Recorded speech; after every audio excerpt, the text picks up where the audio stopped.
ఫిర్యాదుల స్వీకరణ పరిష్కారం కోసం వ్యవస్థ ఏర్పాటుకు సుప్రీం ఆదేశం టోల్ ఫ్రీ నంబర్ ఈమెయిల్ ఏర్పాటుతో విస్తృత ప్రచారం కల్పించాలంది న్యాయస్థానం.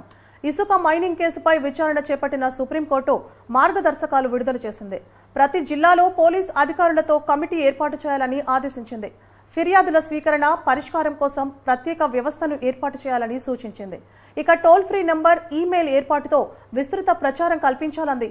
ఎన్జీటీ తీర్పులో పేర్కొన్న ప్రతి అంశాన్ని తూచా తప్పక పాటిస్తూ కోర్టు ఉత్తర్వులు పాటించని వారిపై ఉల్లంఘన చర్యలకు వెనకాడొద్దని అత్యున్నత న్యాయస్థానం స్పష్టం చేసింది.